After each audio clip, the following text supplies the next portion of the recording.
I sent you request for recording.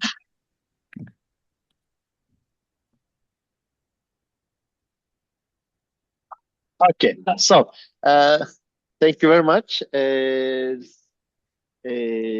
for joining us today for another session of the Computational Social Sciences Research Center CSS online series.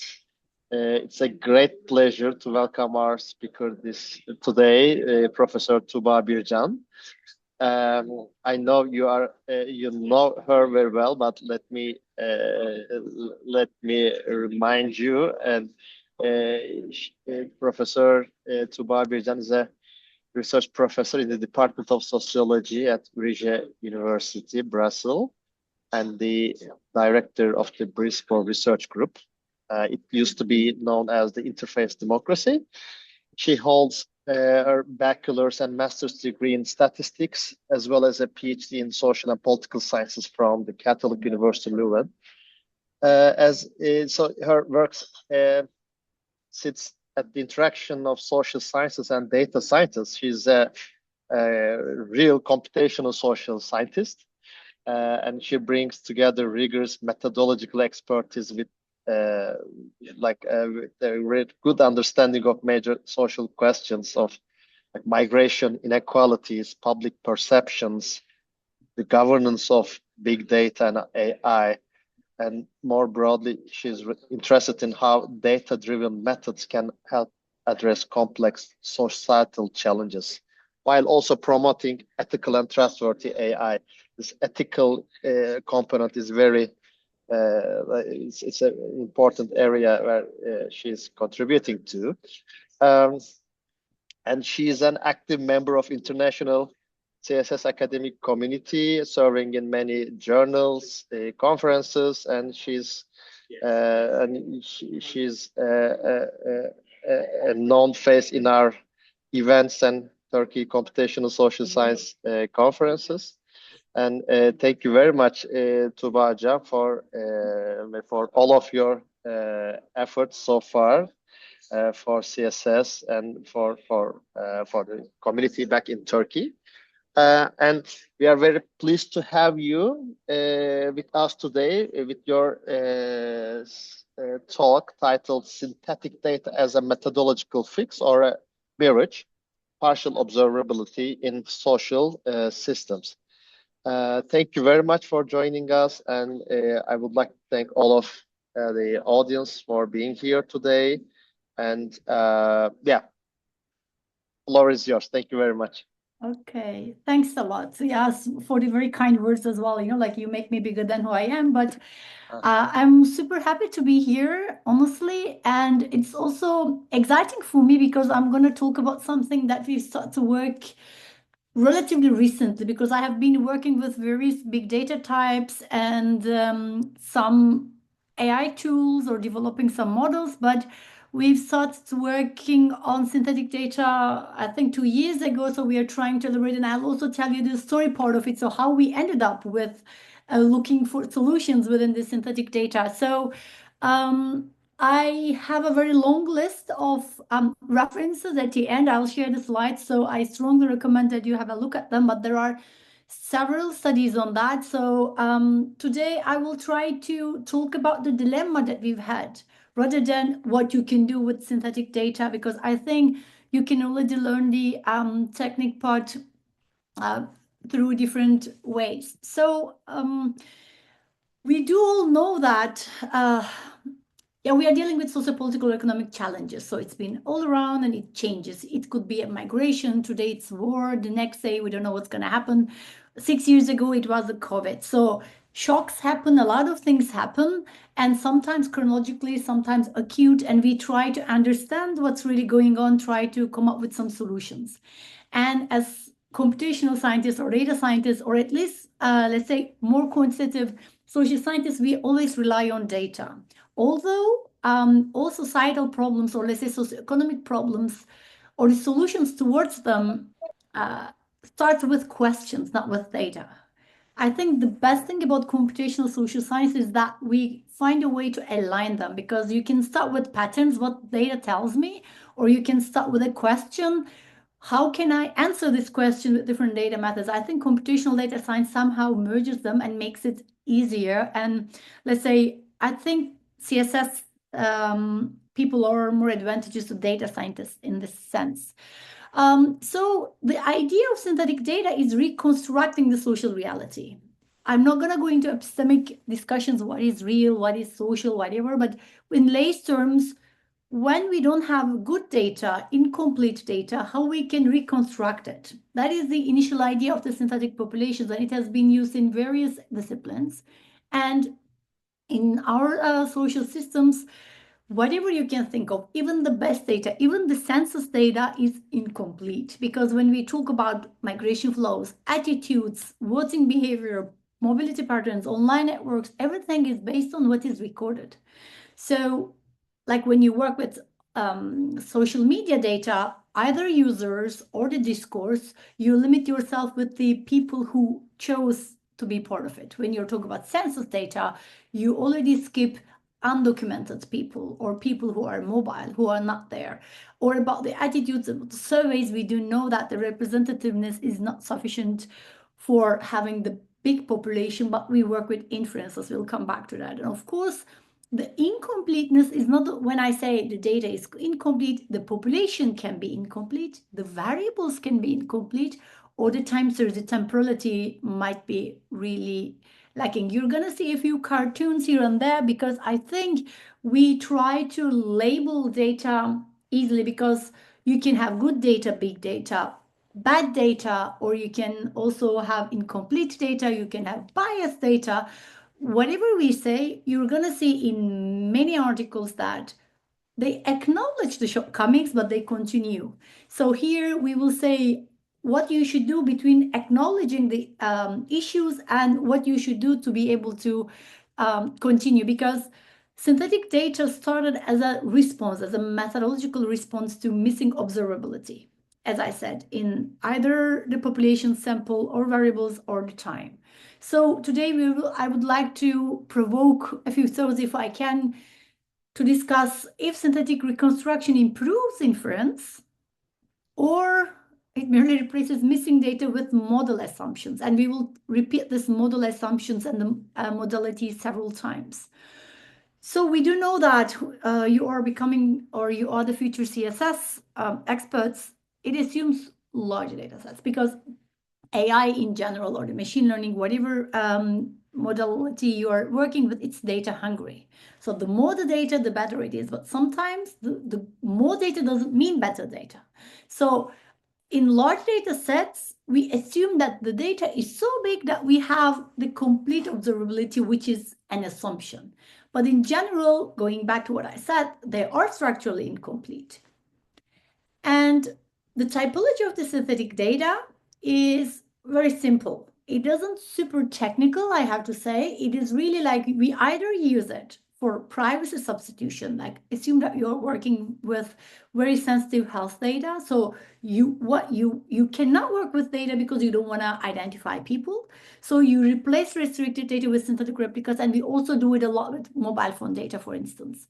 Or you can use it for population reconstruction. So assume that you have data for some parts or some country, and you want to do it for another county or a region. So you, in a way, impute data for the place where you have no microdata.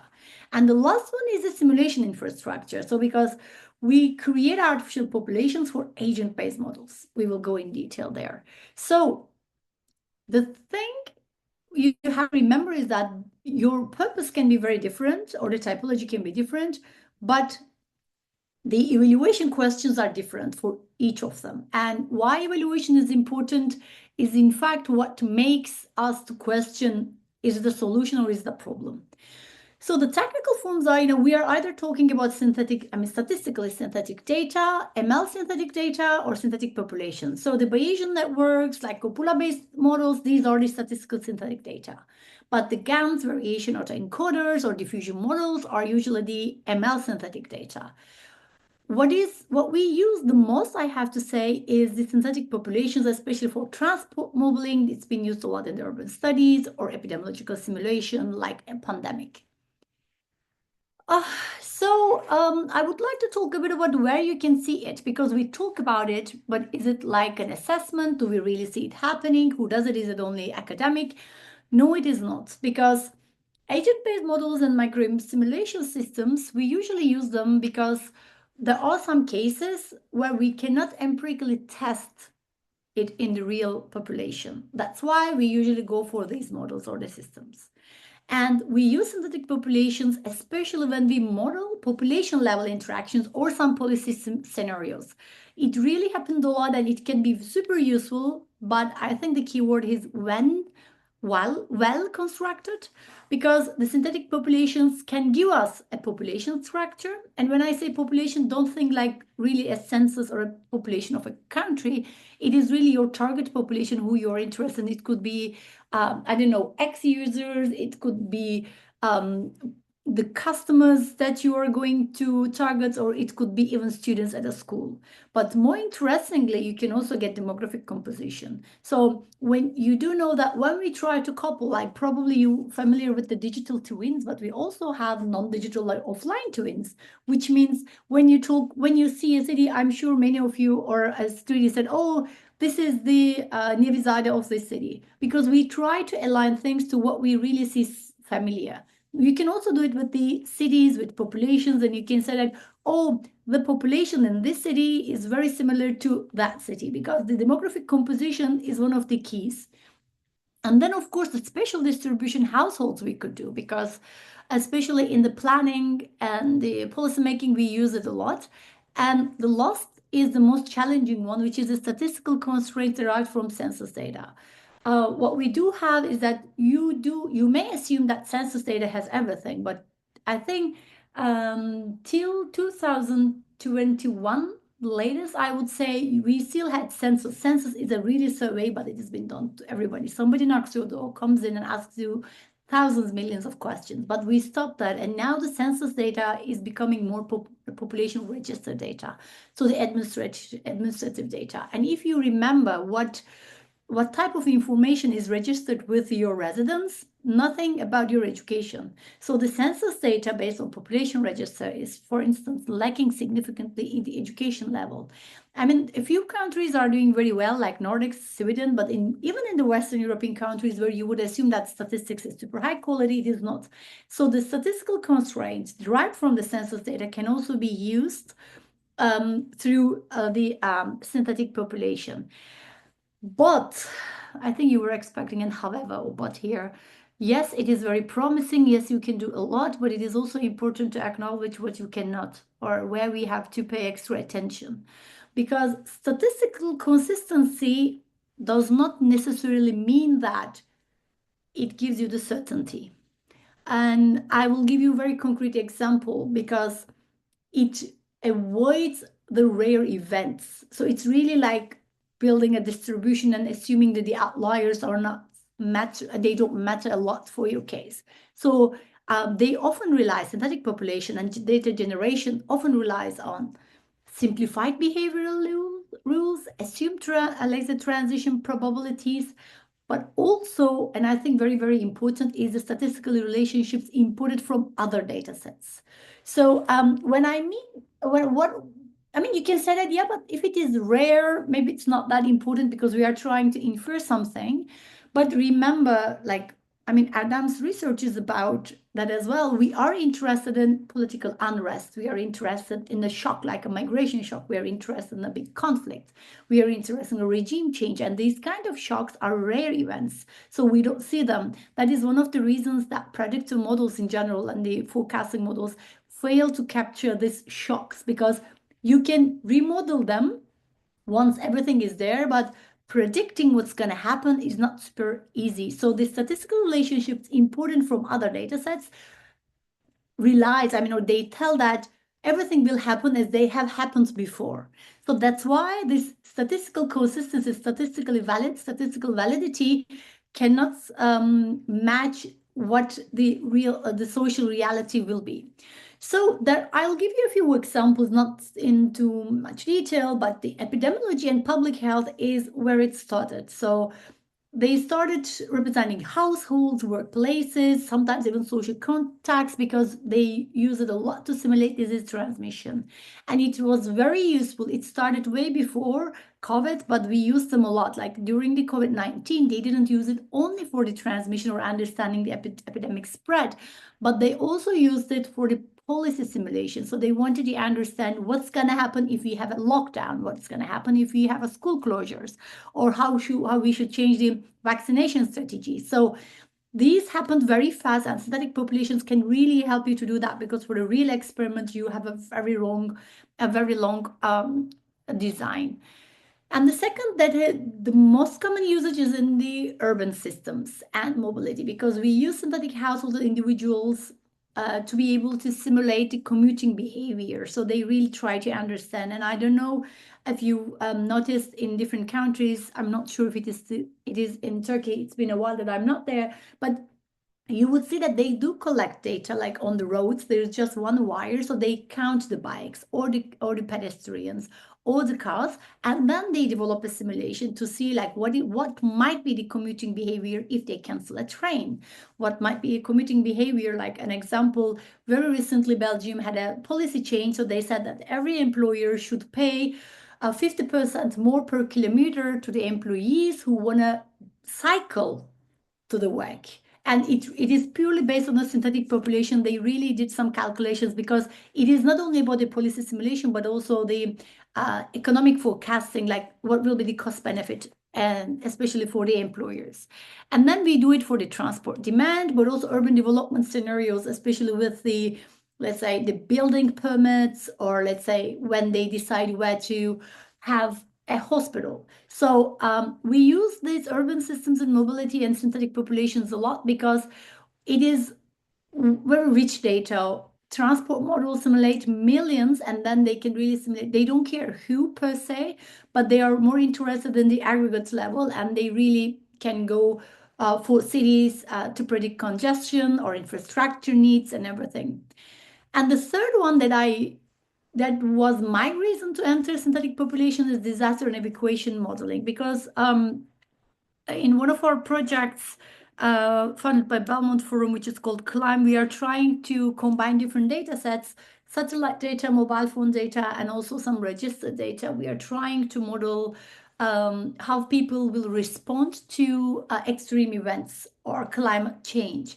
And so disaster and evacuation modeling is more related to evacuation. I mean, there's the extreme weather events. And as a part of it, so we are focusing on sub-Saharan Africa, but we are working with Doctors Without Borders, where they are very much interested in how our models can help them to optimize where to send volunteers, where to send help and support, and when. So they really would like to understand. And the only way to do is to work with simulations. So the synthetic population, in such cases, they allow us to model how people will react, but sometimes how infrastructures will react to extreme, mostly weather events. But it is also possible to check it for conflict and war conditions, hurricanes, earthquakes, wildfires, also like floods.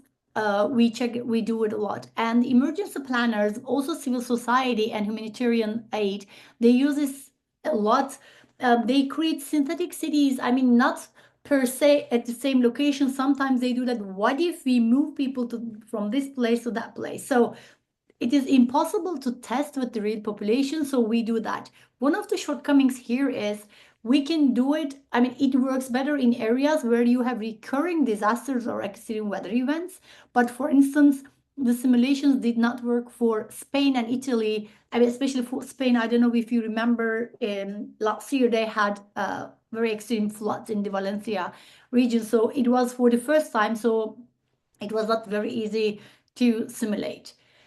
And then, of course, we do have it also, like the first one was, if you remember, about the social simulation, but I also would like to talk about how synthetic data can be used for AI and machine learning, and vice versa, because synthetic data is the inbreeding of AI. So you do know that we mostly train, or so far we have been training AI and the models on the human-generated data, but with the increase in the synthetic data or AI-generated data, now the training models are also relying on this. So there's huge discussion around the this inbreeding of AI, but today I will more talk about how we couple them for the synthetic data generation. So in the healthcare AI, so the medical data sets are either restricted because of privacy or not accessible for other reasons. So what the companies and the ministries and the hospitals do, they create synthetic patients.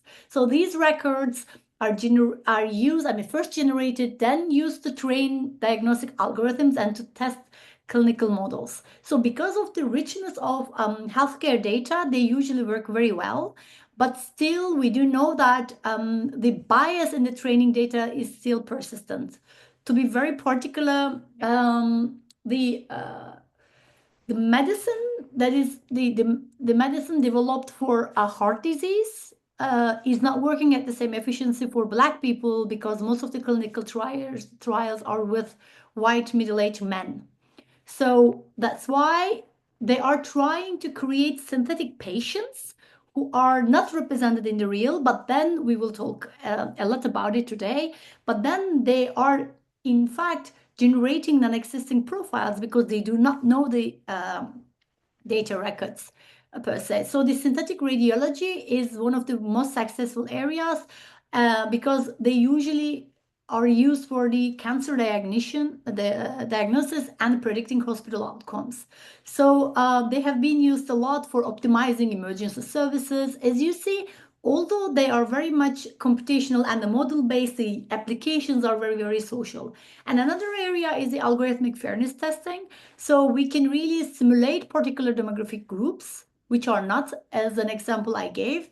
And you can do it with synthetic CVs. We do know that in employment sector, and especially with this AI supported recruitment systems, some people are more disadvantaged. So they create synthetic CVs with different gender or ethnic profiles or different identities. So they test their recruitment algorithms to produce discriminatory outcomes.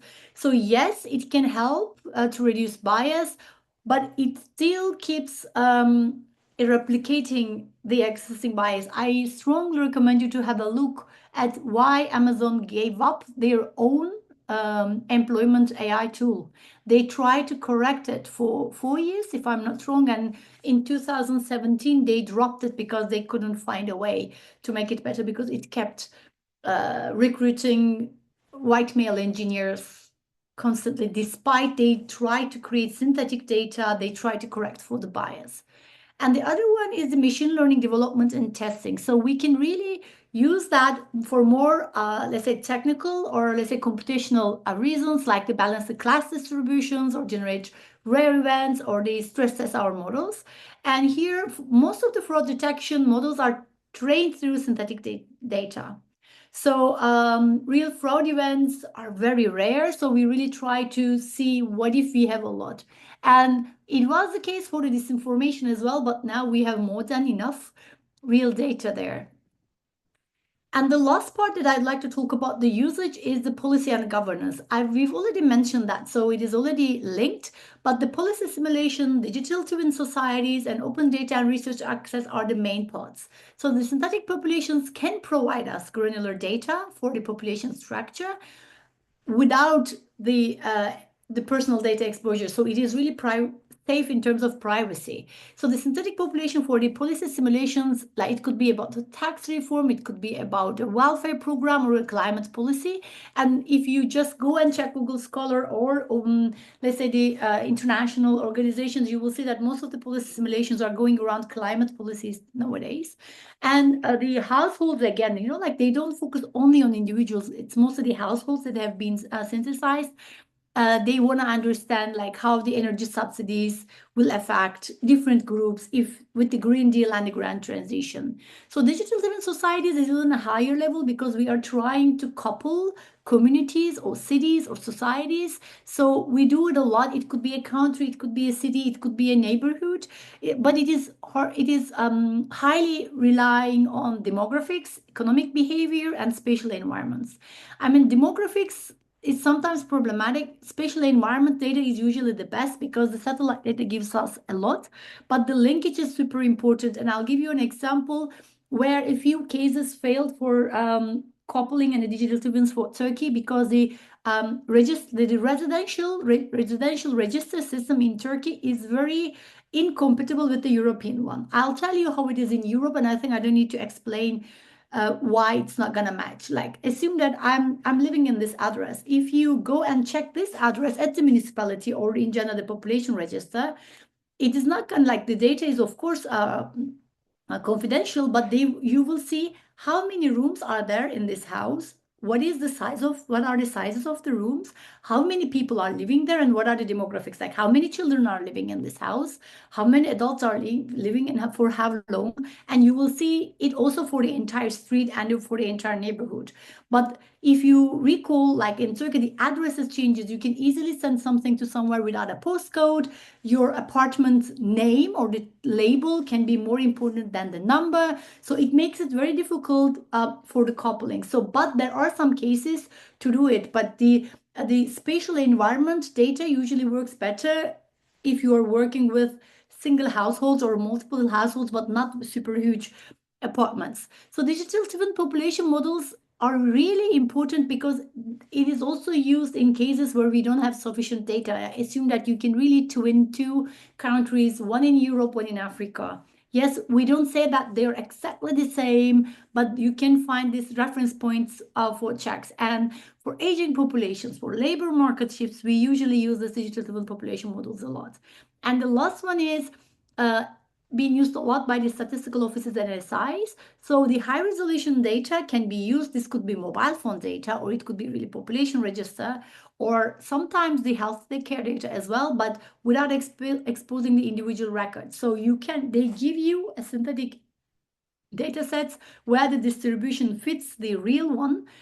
And so then you can work on it. So synthetic census microdata has been used a lot, and they are used to study inequalities, but you really don't know who that person is, what that household is, because we will also touch upon what is the difference between individual and group privacy. So to sum it up, I think that is my summary, so you can make it better, I'm sure. But the purpose of synthetic data is either simulation or data augmentation.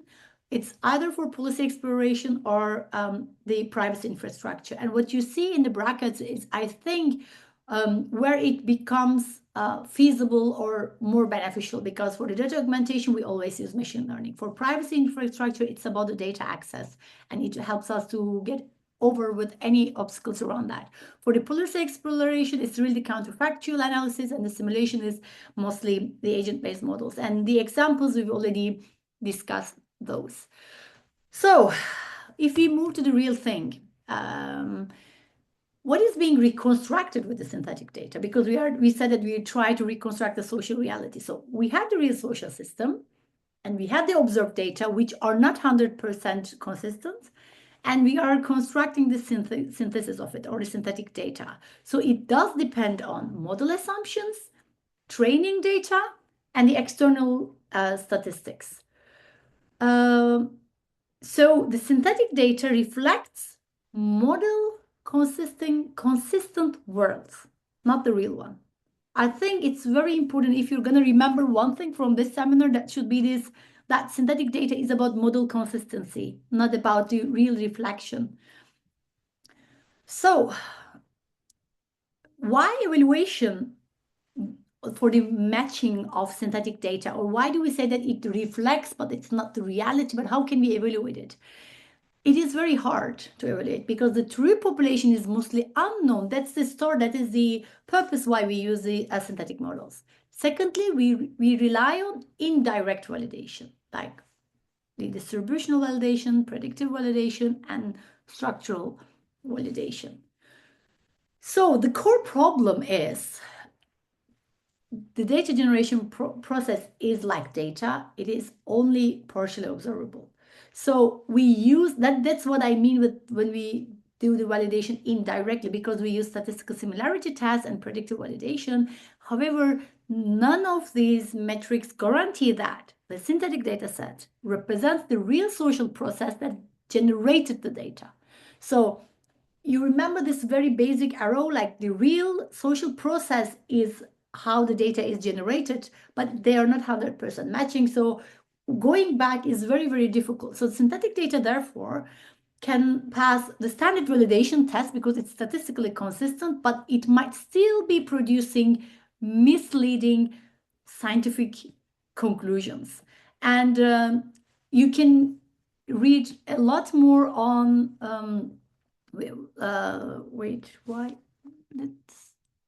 that's what I already said. I think here what is also important maybe to mention is for the synthetic data, it protects identities. So you might not know who the particular person is, but it might still reveal information about population and groups, which is the question mark around the group privacy. So let's start. So I will talk about two major things, okay? But before that, we really like one is the statistical fidelity and the other one is the disclosure risk. But before that, assume that, like the dilemma, you want to protect individuals from the identification. That's why you go for a synthetic. But at the same time, you want to preserve the statistical structure. So in fact, it's not super easy. So the first thing is the disclosure risk. So no record corresponds directly to a real individual, but privacy risks can still rise because when synthetic data preserve detailed relationship between variables, we can really know more about the membership inference and attribute disclosure. What I mean by the membership inference. So the attackers may infer whether a specific individual was included in the training data. Or let's say the generative models trained on small or highly structured data sets. And you know that especially if you are working with census data or real statistics, they are really highly structured. Models can memorize some rare or very specific observations. Attribute disclosure is a little bit different than that because in this case, the individuals cannot be identified directly, but synthetic data may allow inference about sensitive characteristics of a particular group. For example, preserved correlations between, occupation and income. So it might already reveal some information about the real individuals or a specific demographic groups. So synthetic data sets, therefore, might leak information about population level or community level patterns embedded in the original data. And the second one is not about disclosure, but it's more the statistical fidelity. So the synthetic data sets must produce or reproduce statistical properties of the original data because you're trying to create a twin. So in this case, for the fidelity, we look at three common dimensions. The first one is the distributional fidelity. So it is, in fact, about the similarity of marginal distributions between real and synthetic data. I do assume that you are already familiar with marginal distributions or with the concept. So there are typical, I think I have another slide for that. Yes. So for the data validation, you have the marginal distributions or the joint distributions. And for the metrics, the metrics, we use it to see whether synthetic data reproduces known statistical properties. And the most common ones that you can use are the KL divergence, Wasserstein distance, or the very basic chi-square tests. So the matching distribution, so you can have a matching distribution between your population and your synthetic data, but it doesn't guarantee the causal structure and the behavioral realism. I think it matters a lot for particularly social and political sciences. So what do I mean by distribution fidelity from the statistical test perspective? Because we need some metrics to be able to understand, to measure the fidelity, distribution fidelity. So what we do is we just compare distributions of variables in the real data set to the synthetic data set, but we cannot capture the interaction between the variables. So we use Kolmogorov-Smirnov or Jensen-Shannon or chi-squares or maximum mean discrepancy because we want to understand the marginal distribution of the values. But where it fails is capturing interaction between variables. So distribution is there, but like, let's say comparing, or let's say intersectionality between distributions is not there for the distribution fidelity. It is very similar for the structural validity, because in this case, we are not interested in if the distributions are similar. We are interested in if the relationships between variables are preserved. So like the income and education correlate in the same way, networks display similar clustering patterns, or the spatial segregation emerge or not. So in many synthetic data sets, they pass the distributional validation because the distributions are there, but it might fail the statistical validation. So what we use the most is the more advanced tests are the logistic detection, parent-child logistic detection for relational data, or relational consistency metrics. So what do they give us? We can test whether a classifier can distinguish synthetic data from real data.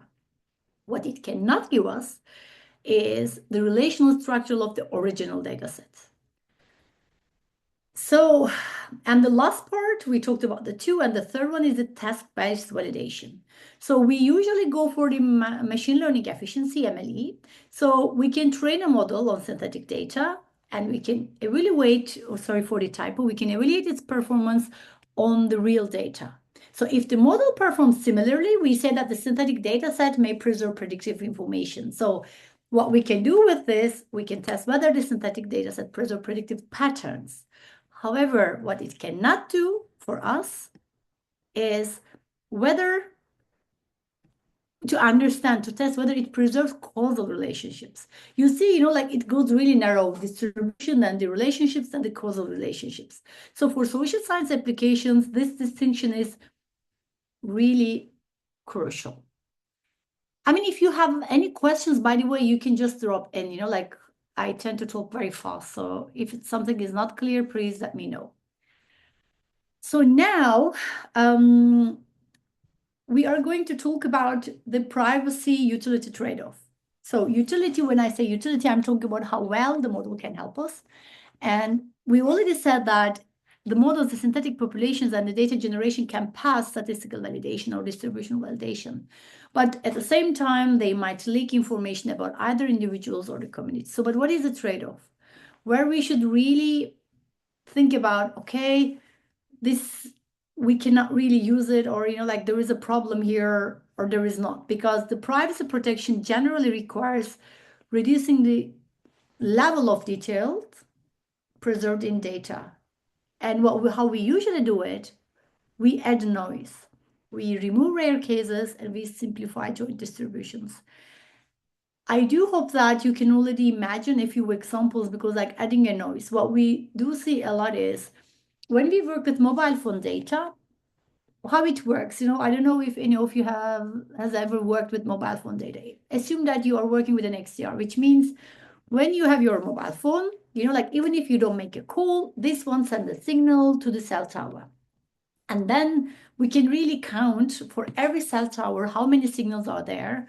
And then you can link this data to user data or not. But the thing is, when we work with that, the cell towers are everywhere. They are so precise. Sometimes, like the radius of a cell tower is less than 200 meters in some cases. Sometimes it could be kilometers. And in urban areas, as you might guess, the proximity is really there. So all the cell towers are very close to each other. In rural areas, it's way broader. So when we try to simulate the data, what we do is we add noise to the cell tower. Assume that I have a cell tower here at my house. And if I say that, oh, my noise will be just 1 digit, extra 1 digit, or like reducing 1 digit from the coordinates. You might say that, oh, it's okay. But 1 digit in Belgium is about extending the cell tower radius by 2 kilometers. So it really matters how we add this noise, and we cannot do it differently for urban and rural. So that's why there is also a trade-off with the level of detail that we're going to keep in the data for the synthetic population or not. Removing rare cases. So yes, the world is on fire and everything is going crazy. But when you think about epidemic, it happened just 6 years ago. And the earlier one was the Spanish flu. So it really happens so rarely that if you remove the rare cases, it might be an issue. And it's not only about the timeliness of the rareness. Assume that you're interested in radical or extremism. So these are really, really, really tiny proportion of the population, but that is where we are interested in. Even if you're not an ethnographer for the social sciences, the rare cases are usually where we want to know more. And the simplifying joint distributions is, it sounds very statistical, but it does have a lot of impact also on us, because when simplifying a joint distribution might not, let's say, jeopardize your research question or your data, but it might reduce the data set's analytical validity. So the synthetic data approach,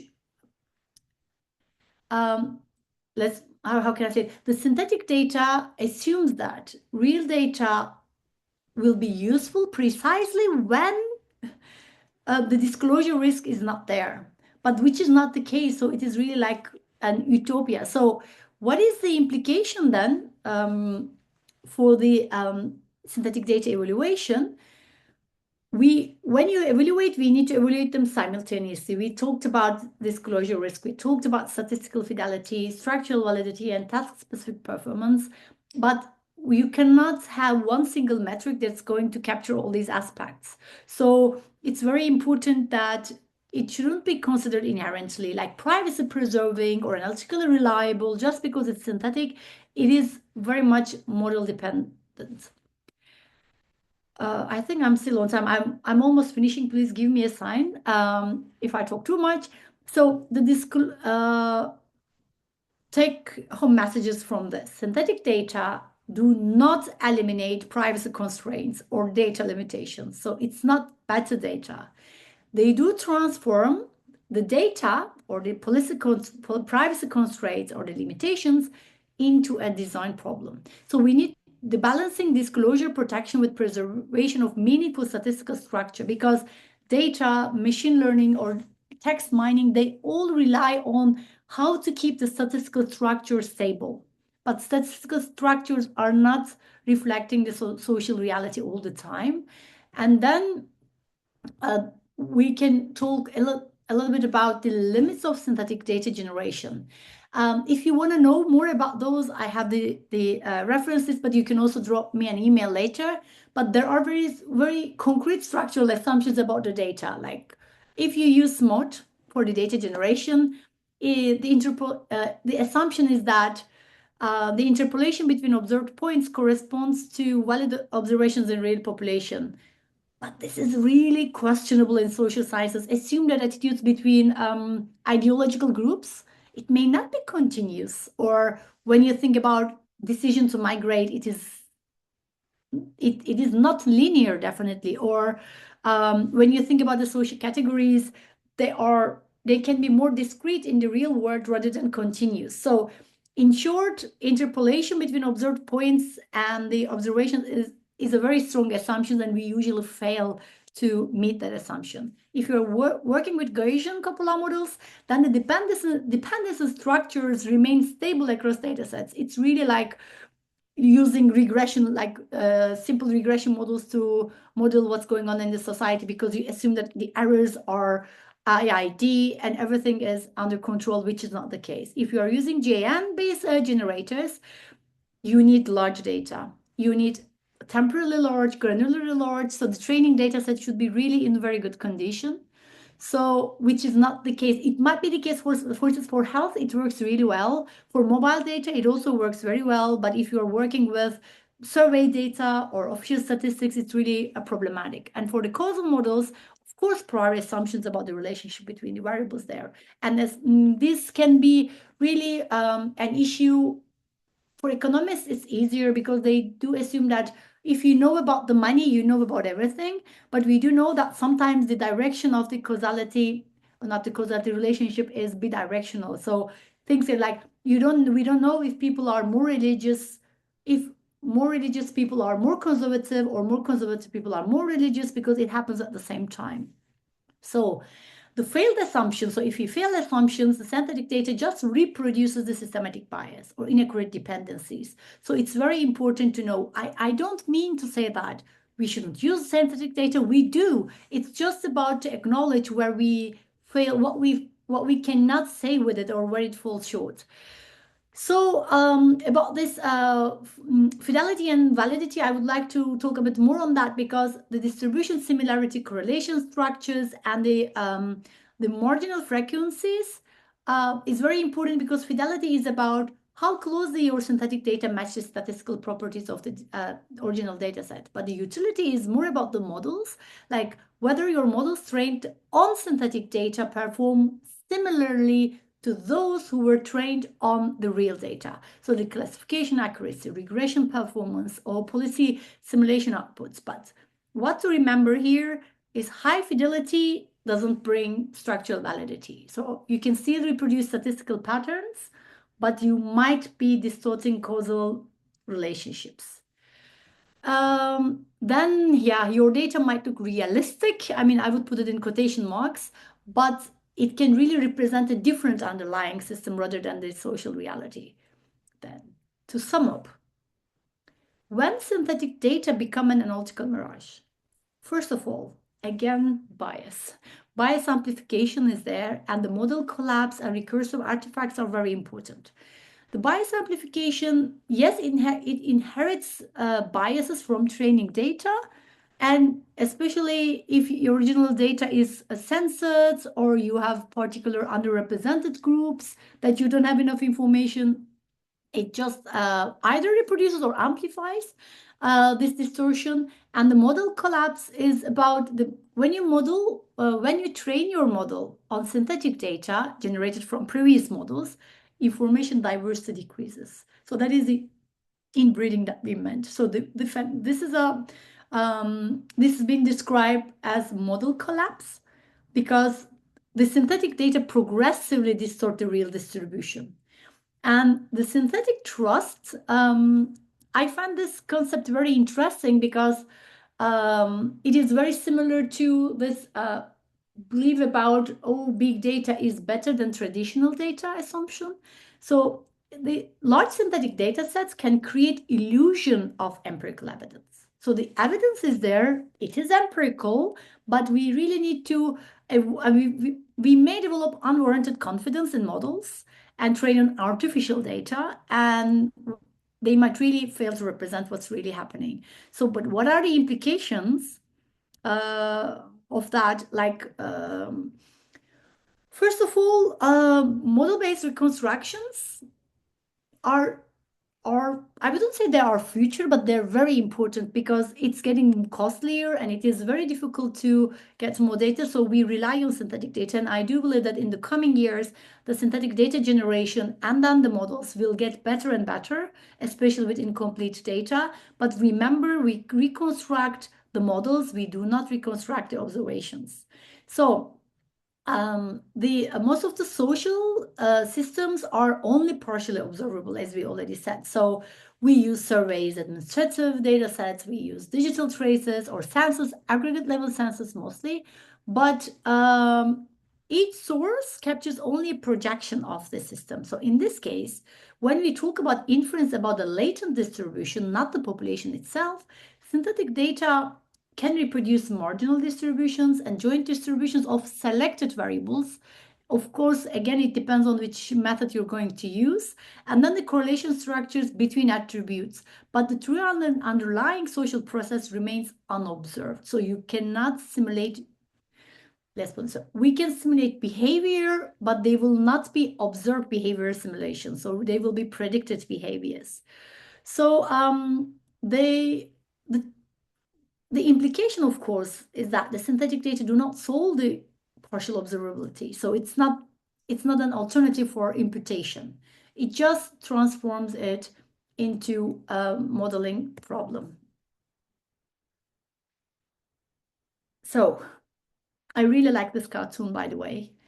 Synthetic data can be extremely valuable for privacy-preserving data sharing, simulation initialization, and privacy preserving data sharing. Do not consider it only for, oh, we can have access to private data. It is also linked to privately owned data, because we do know that most of the big data are owned by private companies and they usually sell them or they don't allow access. But synthetic populations are very useful in that sense.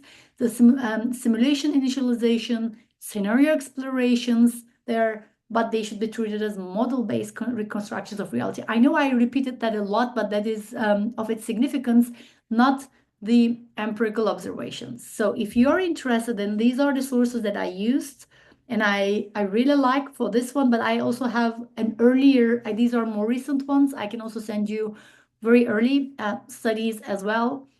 Thanks for your patience.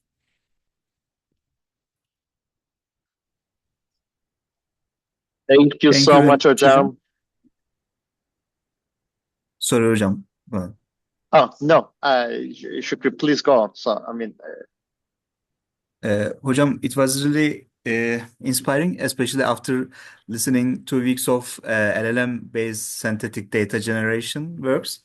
This is so much structured, we can say. Now,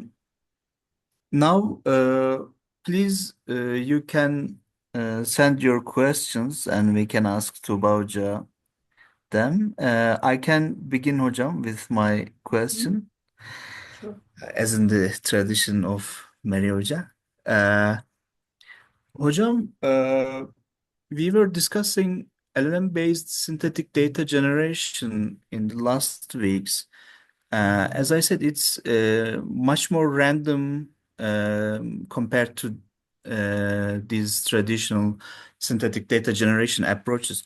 Do you think any good can come out of LLM-based synthetic data generation? You know, it's a very difficult question, right? So, partially, yes. I will give you the short answer first, because LLMs are today's reality. Okay, so, and they will be also part of how we are going to do that. And I think in the chat, there is another question about this LLMs and about the surveys. I have to say that I don't know if it's the risk, but this is very personal. I don't have empirical evidence yet about that, but we do know that LLMs, the peak that we're expecting is not happening. Okay, so we had with the OpenAI the first one, we had the second one, but we're waiting for the third one. And I do believe that the major challenge here is that most of the earlier ones, the very early LLM models, are trained on highly valuable human-generated data. I don't know if you heard about several authors sued OpenAI, including Margaret Atwood and her colleagues, because they said, this is our intellectual and literary property, and you trained it. So they worked very, very well. But now, I think more than half of the assignments that are submitted by my students are either AI generated or supported by LLM fed outputs. Even the emails that you get from people, if you go and check LinkedIn, everybody puts I'm thrilled with rockets and whatever. It's LLM again, because they are all Gen AI things. So it is everywhere. It's getting more common, and I think it's good. It helps us to save time, whatever, but we have to remember that they're feeding in the training system. So if you are going to rely on what has been produced, I have to say that I guess training data is getting dirty. However, if we can find ways to get over it, I think, yes, it's going to help. But when we talk about numbers, it's a different issue.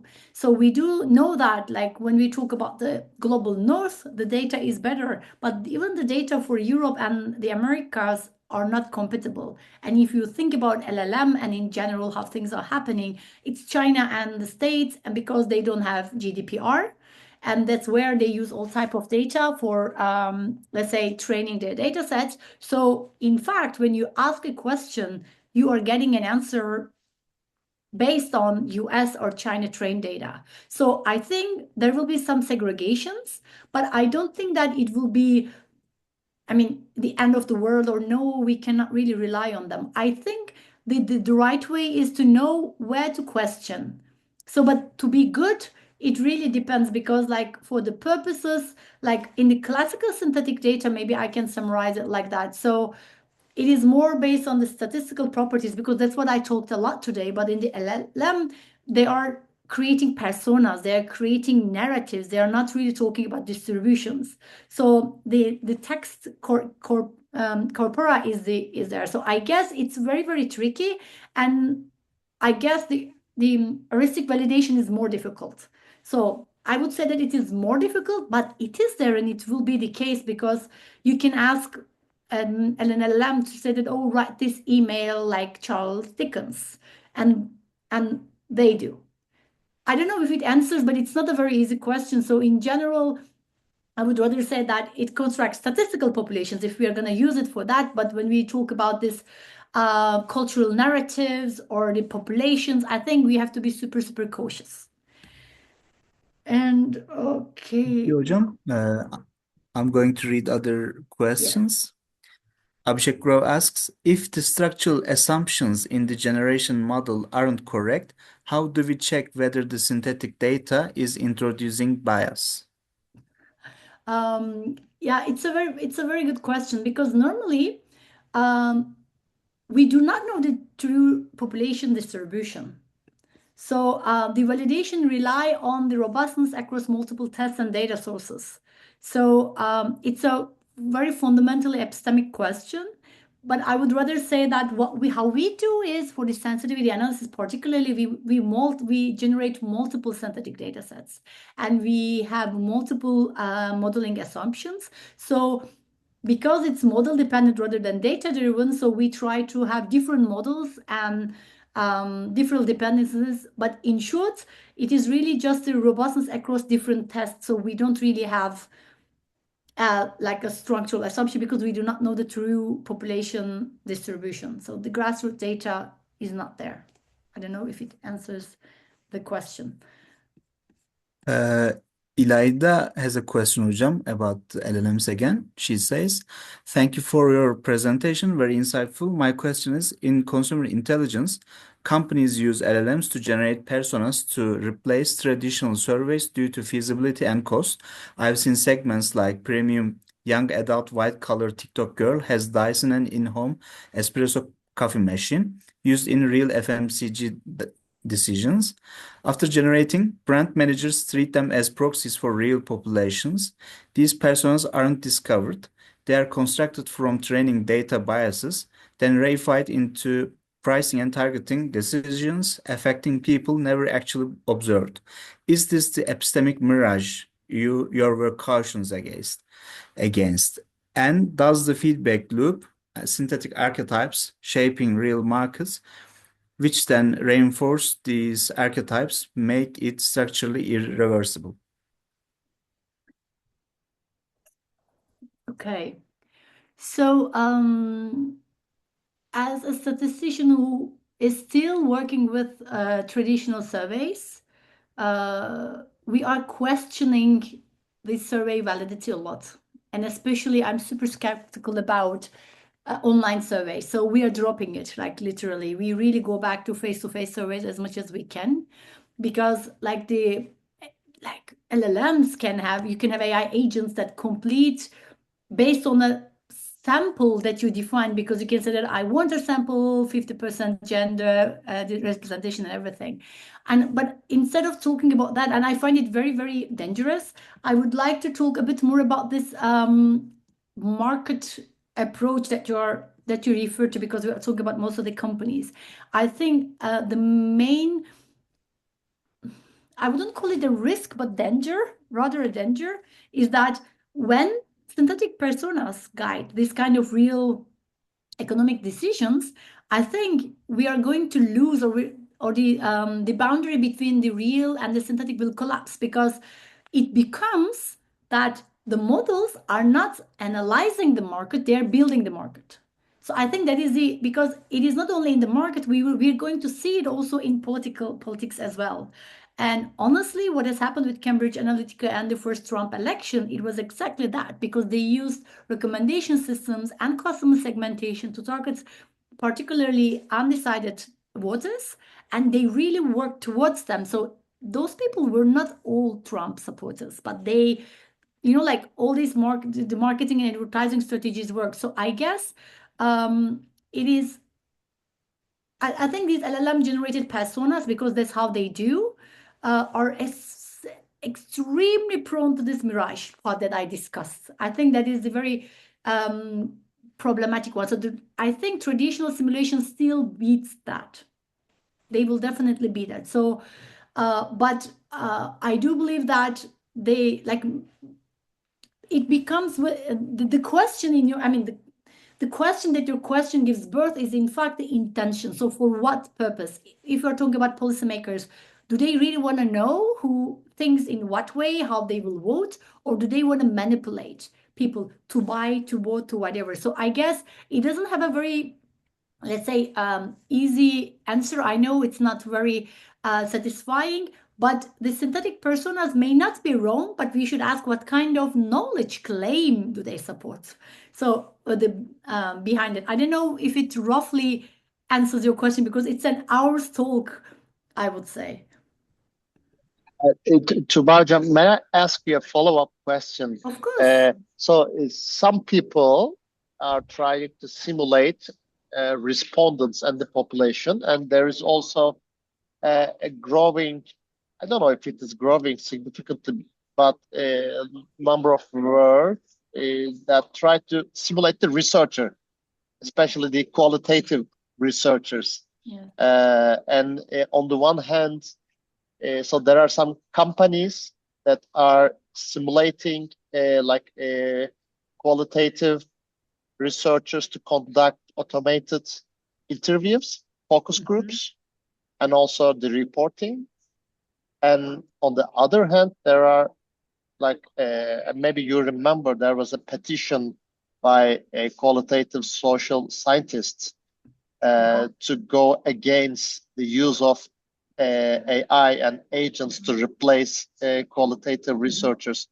So I don't know what, or if you have a thought about that, and I really would like to hear what you think. It's a very specific question, but I mean, I don't know. It's not a lot. I mean, it's super interesting. I just these are very difficult questions, and I'll try to tell you just my perspective on that. And I think there is one question in the chat linked to that, because your question very much is about also the responsibility and the positionality. Because honestly, I strongly believe that social scientists should use AI, Gen AI, and we should be part of the developments. I mean, but how, to what extent, in which context is a different story, because I do not believe that it is going to replace social scientists.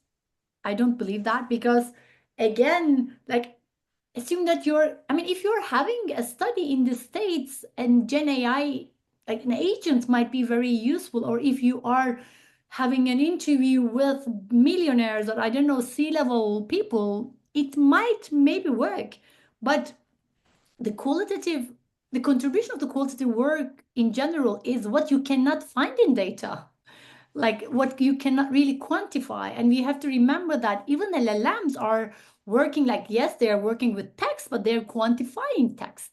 So they're working with the word distances, they're working with the count. So it's another quantified version. So what I do believe is that because the initial start of your question is the chatbots, because the customer services, they started to have this agent ask a question, you answer, so they try to find you and they keep this information and they analyze it. But interview is a different thing, because even if you get 5 questions, the digging is different. And we do know that the bias that we have discussed a lot in the Gen AI is very difficult to overcome. And like when it was, I'm using OpenAI, Gemini, and all of them, but when it was a trend, I asked OpenAI, ChatGPT, I said, oh, can you describe me what type of a person I am? It thought that I'm a white male computer scientist. Because I mean, I keep, of course, the memory off, and I don't give any information, but still, because I'm using it for code debugging a lot. So I think they might try, but I don't believe that they're going to replace. And there was a very recent paper on Nature about why we should stop doing online surveys as well. But does it mean that it is not going to be used? No, I think it can really be assistant to field work, because it is about translation, it's about like transcribing and everything. But I don't believe that they will replace, or they should replace. Yet I see them, there are ways to integrate them, but how to do it is again like the discussion, because I do believe that most of these biases, the challenges that we are talking about, is due to this missing link between the social scientists and the people who are developing those things. Because I'm so glad that in your program you also teach social theory to the candidates, because we do have, I mean, I get a lot of companies reaching out. They say, oh, we have a lot of data. What can we do with it?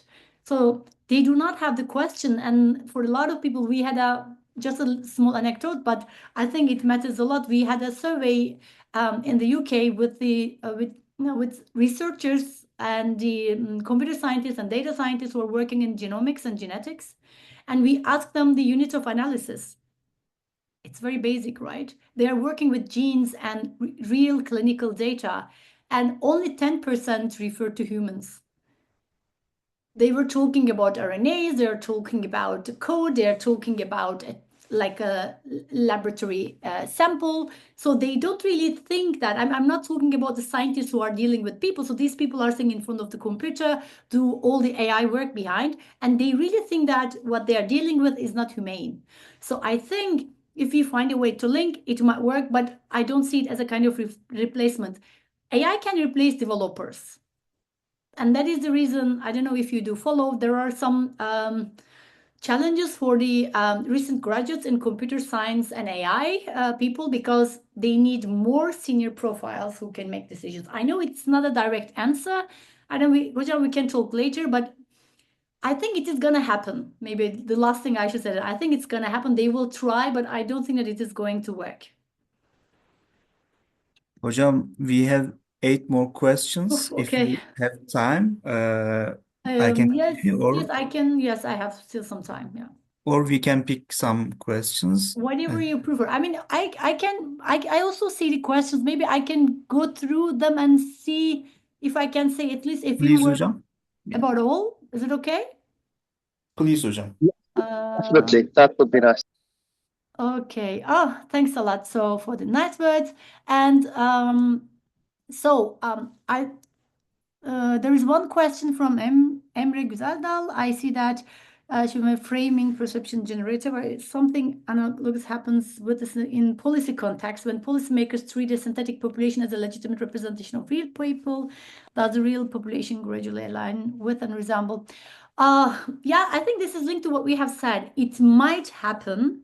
It might happen, but in general, like the health policy makers, they use synthetic populations way more, and it did really work when we were talking about, let's say, the community level acts. So we could anticipate, like they create simulations. I mean, I told you that today is a very large strike in Belgium, and they did simulations to see how many people will be on the streets, how many people will use the trains, because they canceled even the trains, but there should be some vital ones. So they did some calculations. I think for the aggregate level, or let's say that kind of community political like acts or mobility actions, I guess it is easier. But if you are really referring to, let's say, targeted policies, I think it's very problematic. That happens a lot. Like they tried to do it in Belgium. They created a synthetic population of homeless, undocumented people. And because we don't have the data on that. And when they consulted it with the NGOs who are working with undocumented people and the homeless people, they said that it's completely wrong, because the data, simulated data, had almost no women. But more than 15% of the homeless were women. So I guess it feeds, you're right, that they shouldn't get it as a legitimate representation, but I think they don't. However, it doesn't mean that they are trying to align what they want. So, or they can use it for the purposes. So the catastrophic validity, I hope not. I'm not a techno pessimist. I said it, I'm a cautious optimist. So I think it is something that we can overcome, but even AI underestimates people. People are they are the agents of change, like, so I think we can really surprise them. And if it's okay, I will move to the other one about the epistemic feedback loop where models increase rather than reality. Oh, this is a very good question and a very difficult one. I think the breaking point is the human assessors. So the moments that we get rid of the human assessors and annotators, I think we are really in trouble, because they are going to reflect themselves. But the challenge is again that because you don't have the true population distribution, you don't have the population itself, it is a problem. So I think it is about the activists, it's about the civil society, it's about the computational social scientists who can do. I don't think that it's possible to say this is the breaking point, because AI can learn faster than us. But I think it is more about like relying on qualitative data as well.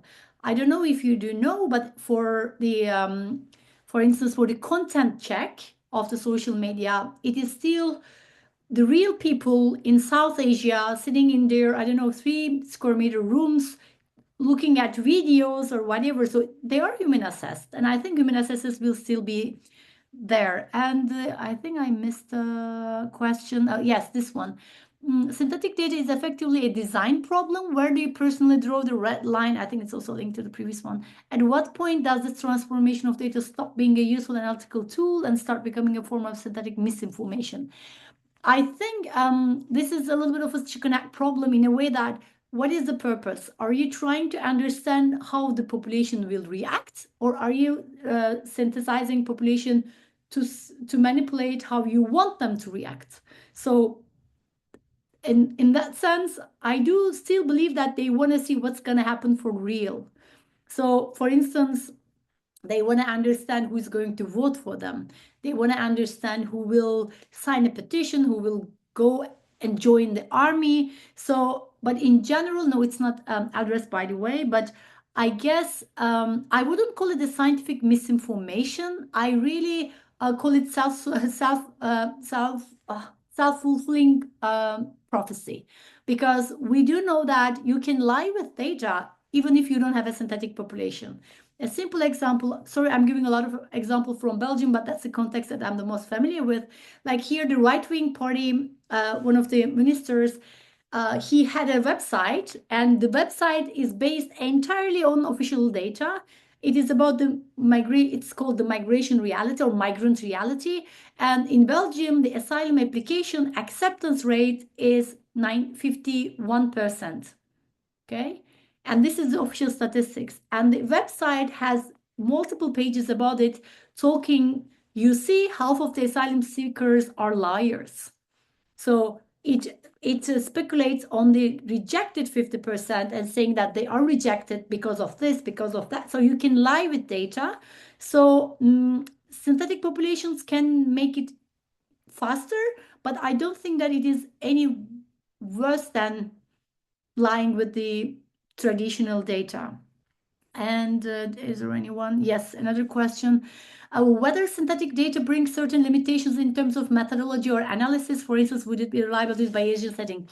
Very good question, and I don't have the answer. I'll start with that, and it's a question that I'm trying to find the answer, because currently what we are doing, we are working on a survey, a traditional survey, face-to-face survey in 6 countries, and we are working with undeclared workers. So, okay, people who do not declare their work or underdeclare. So these are people working, you can call them illegally, or you can say that without thing. And it happens a lot in Turkey as well. Like people get minimum wage, but in fact they work more or they get more money. So the survey will be done in person. We will have a lot of qualitative data, and it's very costly, and we have a lot of experiments in that. And we are going to, so we are designing the experiment in a way that we can have a twinning protocol for the countries and some cities, not so level, so that we can create synthetic data for the countries that we do not have the survey. And we are working with also, because we are trying to simulate attitudes, if we can, we are going to work with the other data. So the thing is, we already, let's say, identified a few limitations. The first thing is that it is very similar with the, let's say, a predictor model, a machine learning model. It is as strong as your data. If the data is that you're using is good, it is good. If it's not good, synthetic data will not help you. And the second part, for the analysis part, I think when you enter the stage for the analysis, especially in the Bayesian settings, I think your assumptions quadruple, because you already have the setting assumptions, then you already have other assumptions. So I do think that it is really worth to go back and maybe double check a few assumptions of your data and the validity of data. But I think it's not gonna be, let's say, it's not gonna be worse than having a Bayesian model with missing data, because there you also assume a lot of things. And let me see. Is there a standardized way to quantify the relationship between privacy protection and ethical value loss? Yes, there are a few ways. There are two very good articles. Mehmet, if you drop me an email, I can send you that. It explains it clearly. Not everybody agrees on that, but there are ways to do it. And one question on the CDR datasets, what do you think about the impact of recent advances? Do you think it's enough to generate realistic CDR datasets? I think it is more feasible to create XDR datasets. I don't know if you know the difference between CDR and XDR. CDR is the call data record, so you only get the signal if I make a call. But XDR is as long as my phone is connected to internet, you have the XDR. So XDR is more continuous. So yeah, I think it's easier to do that. And with the call, it's more tricky, because now not people do not use regular lines. A lot of people call from WhatsApp, you call from Signal. So it is already biased data on its own. So I think less and less people are relying on CDR. So XDR works. So yes, we can use it, and we can do it realistically only if we are interested in aggregate level things. So it can help us, like we can really see how the proportionally how many people move from one place to other one, where they gather, or what are the major routes, or let's say corridors that have been used. I think we can use it, and CDR is one of the most promising areas. Also the satellite data, because these are the best data with the least missing data. But if you're talking about, because when you have XDR, it is only the device itself. When you say CDR, you already refer the linkage to the user, and the user data is very problematic. You can have 3 cards registered to your name, but one could be with your mom, the other one could be with your child, and you can have the third, and it's impossible to identify those. So the user data is more problematic, but the XDR, it is very, very promising. And if synthetic data keeps the same distribution but not the relationships between the variables, I wouldn't. But it is about the research question that you have. If your research question is about to see, like when we talk about the impact of a lockdown, you can really rely on the model. But if you are interested in who is not going to obey the lockdown, then your model will not help you. So I think it is about how generic your question or how broad your question is. Yeah, I think we answered all. Have I missed any? You answered all hocam, I Perfect. think. But I mean, if you have anything, if you can always drop me an email. Bravo hocam. It's been very challenging for me, very difficult questions. I have to study harder. Yeah, thank you very much. I mean, thank you all of our students and all of the audience for excellent comments and questions. Do we have any other questions, comments? Maybe otherwise we can thank Tuba once again for everything and for this wonderful excellent presentation. And yeah, Erdem, hocam, can I make a little, it's not a promotion, but an announcement because you already please. mentioned about the PhD. So, just to clarify, because I also get some questions from students, like the PhD positions, at least at my institute, are twofold. Okay, the first one is we write a project, we get the funding, then we seek up students. So it's like a job vacancy, and it is on the website. We publish it everywhere. So we are waiting for the results. Hopefully, if it's gonna happen, I will have, like, because we applied for Marie Curie doctoral network, let's see what's going to happen. Okay, so we will have. But the second part is like our national agency, like Tubitak, like the Belgian version of it, there are individual scholarships that you can apply, but it is every year and the deadline is fixed. It's always the 1st of March. So for the next year, like if you are the first year student, you can apply next year already because it takes almost a year. So the deadline is in March and you can start in October or November. So if you're interested in, CSS, of course, but you can always reach out to me. If I'm not the right person, I can help you to find the right supervisor, not only in my institute, but also others. And if I know there are a few postdocs around as well, so we have more postdoc positions. So you can check. I usually share things. I'm not a big social media user, but I put them on LinkedIn. I share it with the computational social science mail list. So there are options, but if you have concrete ideas, you can always reach out to me. Wonderful. Thank you so much. This is really important. All right then. Okay. Çok teşekkürler hocam. Ben teşekkür ederim. İyi akşamlar. Teşekkür ederim. Hoşça Bayağı geç oldu kalın. saat, zaman ayırdınız. İyi Ne haftalar. demek.